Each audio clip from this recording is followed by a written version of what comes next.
I feel like this is a great opportunity to serve my community. We want to save the world. We want to be the solution. I really feel like there's a need. There's a gap that really needs to be filled. I'm really excited to market. I'm really excited to reach the community. But the more I learn, the more I realize there is to learn. And it is somewhat overwhelming. I don't fail at things. So the fact that I'm doing something brand new has me a little worried. You know, people say don't mix, you know, family and business. But once we put our minds into this, it was like, this is our goal and we're gonna do it, nothing's gonna stop us. We were born in West Africa, a little country called Liberia. My parents met there. They, I think, dated, but you know, it's an Indian culture thing, so we don't ask too many questions. We loved living there, and it was just, yeah, it was pretty perfect. But then the Civil War did happen. So my mom packed us up. I was 12 at the time, my brother was 11. And we found ourselves in Piscataway, New Jersey, living next door to our cousins. If life here was a culture shock for Sanjay and I, it was even more so for my mom. My dad was still in Liberia, given that's where his business was. Eventually, I guess, it took a toll on her, so she had to go to India for a while. Fortunately, my aunt and uncle lived right next door, but it really was just the two of us, and it was... Yeah, a mother-son relationship. That's how it turned out to be. It did. Yeah. I got married 10 years ago. A boy across the street from us, on the same street that we grew up. We have a little boy, 7 years old. Do you want rice? I'm not holding it, honey. And a little girl. Do you want, this is dal? Who's 5, going on 40. Hey, Battleship. Can you guys tell me what games you played today? I think to bring it to why we're here doing the Mathnasium business. I'm a scary robot. We really do want something stable for our family that we could do together. He'll do the business, I'll do the education. Exactly.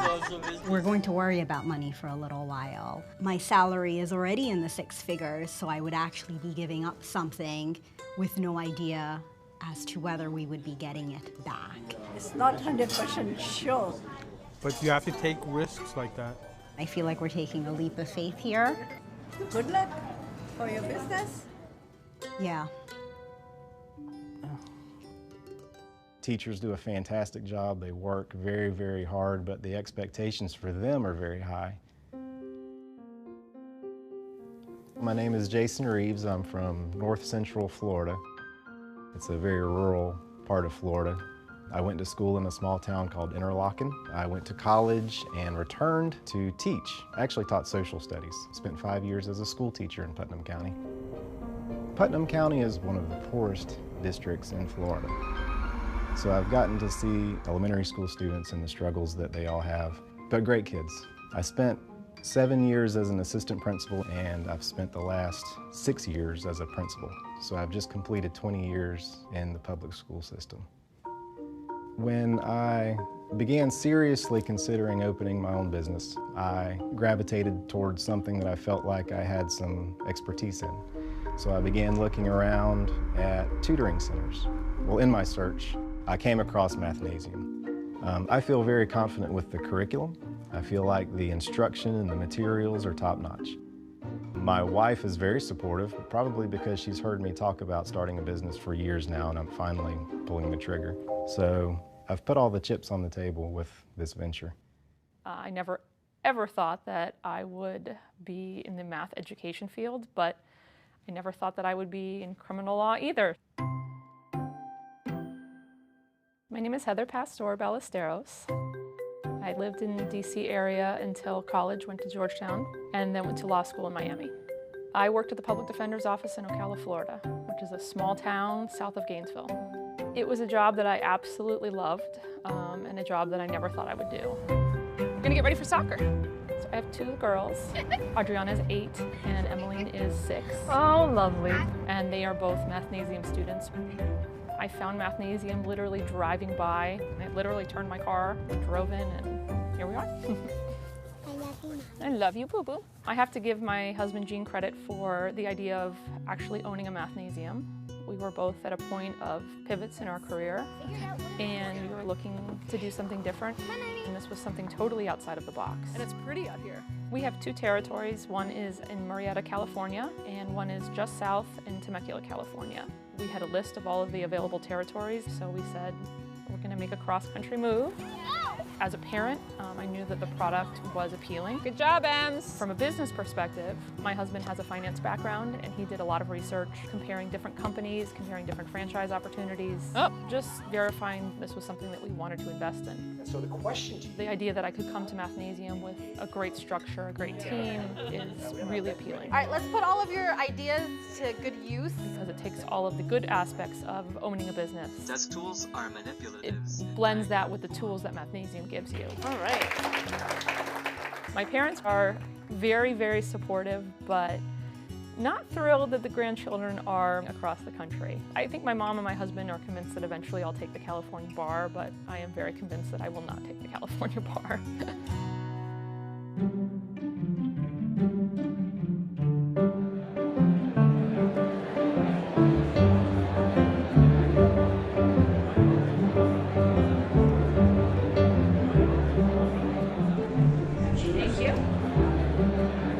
Well, welcome to our 12th annual Mathnasium convention. Wow!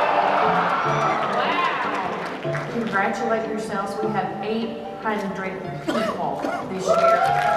It was good to see how many different people from around the country were coming to the conference, and just to see what different Mathnasium owners look like. Well, I've been in public education for the last 20 years. It's interesting getting to talk with Sunjay, Sunita, and Jason. They have very different backgrounds than myself. My main concern is this is going to be my livelihood.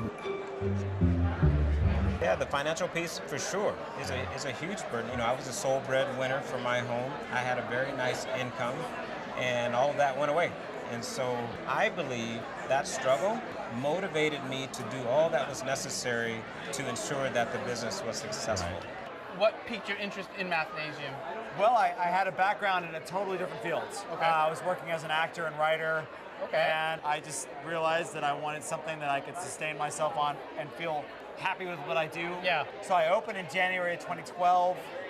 2 years later, moved out to Georgia, and along the way, kind of put some feelers out there about selling. I had already had equity in the center, Yeah. and I was doing pretty well. And the really strange thing that happened, somebody called me to enroll their child in Mathnasium. And throughout the course of the conversation, they were like, man, I really would love to own a Mathnasium. Oh, I'm like, okay. And I was like, really? They're like, yeah, but I'm from this selling. neighborhood and you own this Mathnasium. I was like, well, funny you should mention that. I was kind of shocked at like, oh, wait a minute. This thing that I was building up, I thought I was just trying to, make some money and support my family, but I actually had something that was like attractive Just to someone to else? somebody Yeah, else. I understand.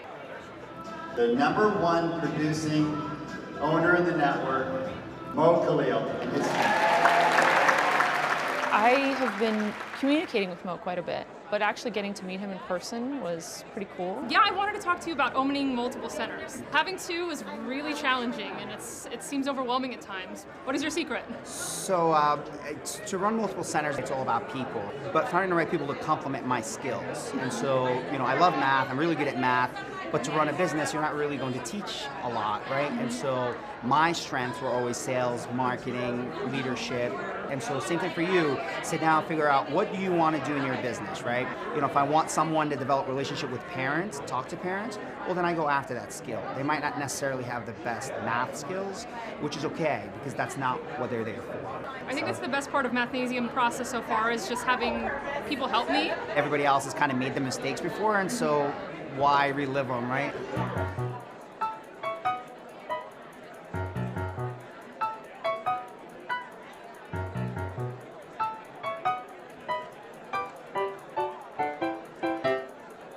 More than nervous excitement, I'm a little bit overwhelmed. And marketing is going to be the biggest challenge for us.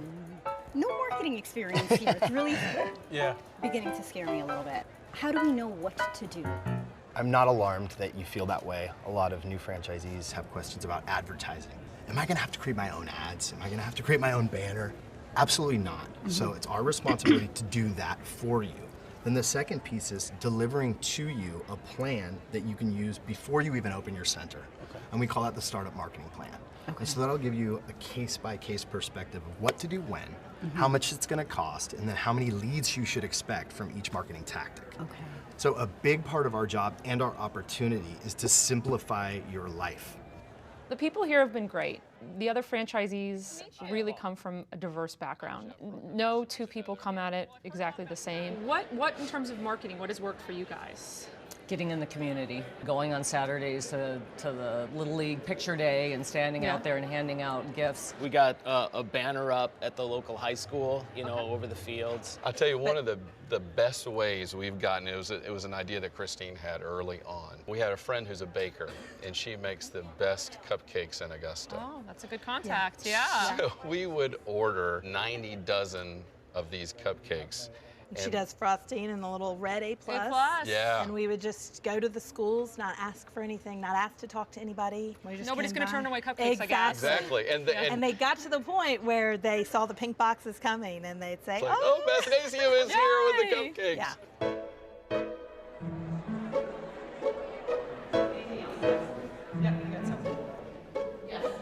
So I'm putting my whole business and our investment in your hands. But how do I know that you guys are going to really support me? Well, in our situation, Lisa and I have both owned centers ourselves, so we know what it feels like. We have a very strong support system in place.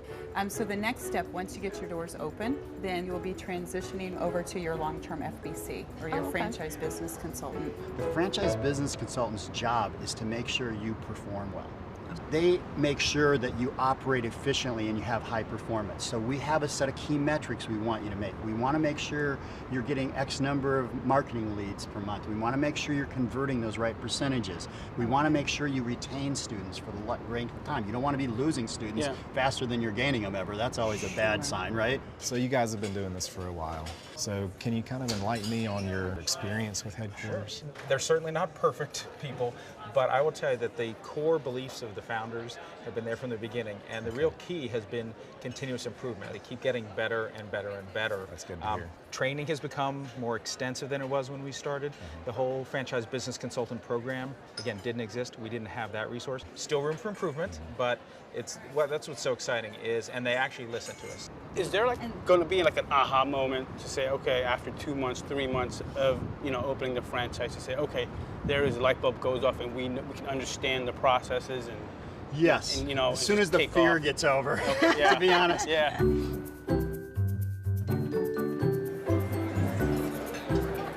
If you're going to the top tier schools, they still want to see calculus on your high school resume. So, well, you know, I came to this whole thing because I was a little girl that was good at math.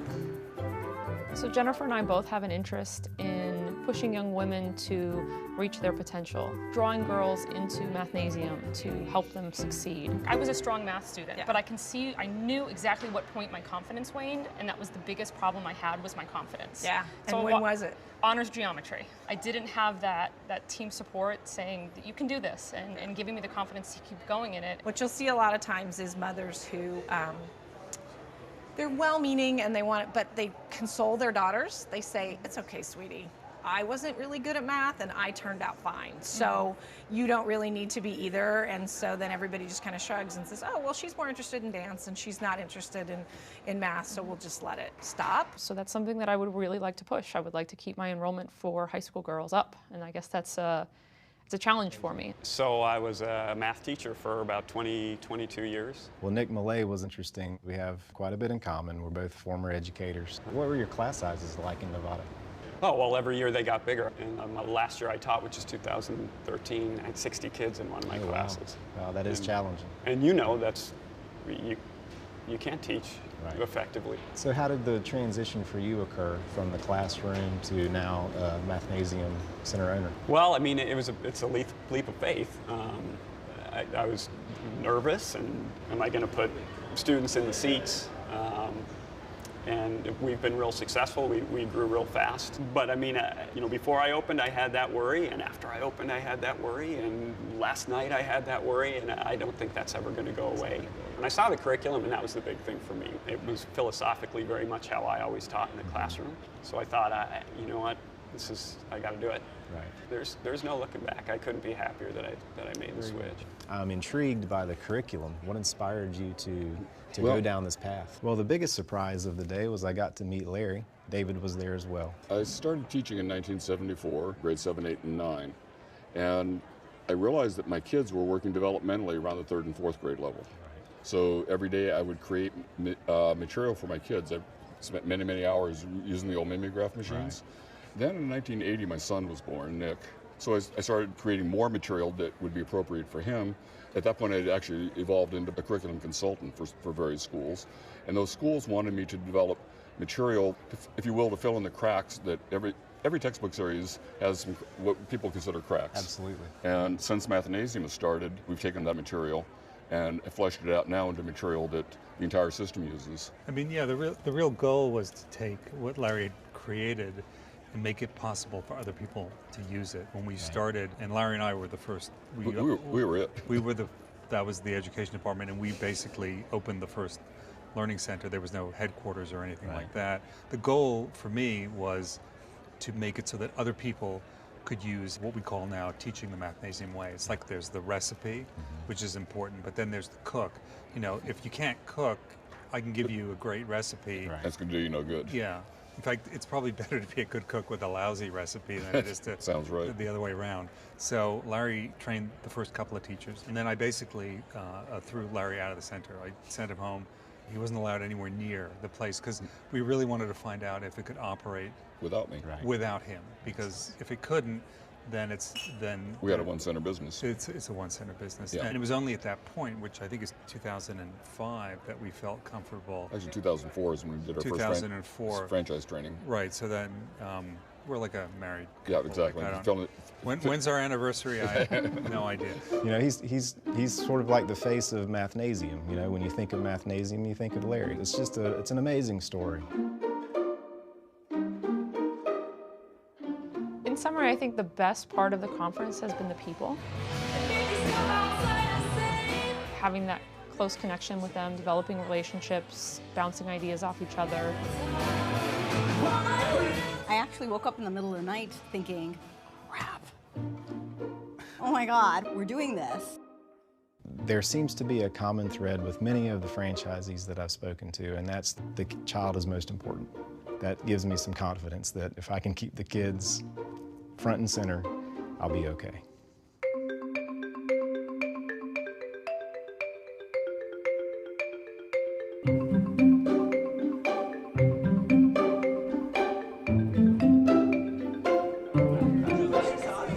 Congratulations. Here it is. Now, on my first day open, I really feel pretty confident. My instructors are here. They're ready to start working with kids. I've got a startup specialist. Her name is Susan, and we speak once a week on the phone. Most recently, she was here 2 days ago helping me put up my wall art. We've got a beautiful interior and exterior. So the support is definitely there, and it's really made a huge difference. The first day was really exciting. It's a big process. There's a lot of anxiety and stress that goes into every detail, from the lease negotiations to buying the furniture to everything that you need to do. And overall, everybody has been really, really responsive. The parents are really happy we're here. I'm never going to forget spending the entire Memorial Day weekend putting up all the wall art. It felt like the space became a Mathnasium and ours that day. Yes. The other franchisees, I'm genuinely surprised at how free they are with their time and advice. The better the center is doing, the more free with their advice they've been. One of my biggest concerns going into this process was the ability to find qualified instructors. I don't know how it's happened, but we seem to have been easily able to find really awesome, qualified, not just right people that have the math skills, but people that have the skills to work with kids. I think, you know, the things that we had expected to be difficult, hiring people, because getting the right person was critical. I feel like that fell into place with us. The areas that I thought would be smooth sailing were not at all.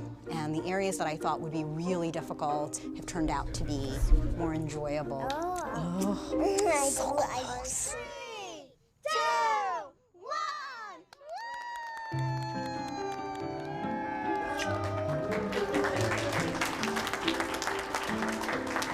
1. So I can say that even though I'm not in education anymore, I'm not a principal, I'm not in the school system, I can say with confidence that what we're doing here is going to make a positive impact.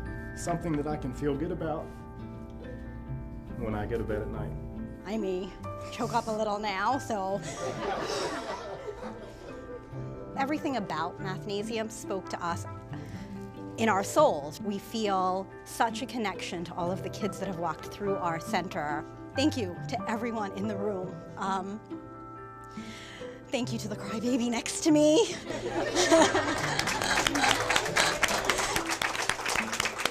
All of my friends from before, most of them are attorneys. Every single one of them is insanely jealous. It was a big step to leave Florida and move across the country. So our answer is a 1 and 1. Very good. I love working with kids. I love talking about how we can make a difference. I'm finding that the part that I'm enjoying the most is sitting down across from a parent and telling them what we have to offer, feeling like I'm actually doing something for that family that's valuable. That's, to me, very gratifying. I wouldn't change what we've gone through for anything. I haven't been here when the sign was up and it was lit, and I was walking to my car and I looked back and I was like, you know, it hit me. I'm like, a sense of accomplishment, you know, just kind of look back at the journey from when we started to, you know what, we did it. And the sign is so pretty. Yeah. It really is all lit up. It's so pretty.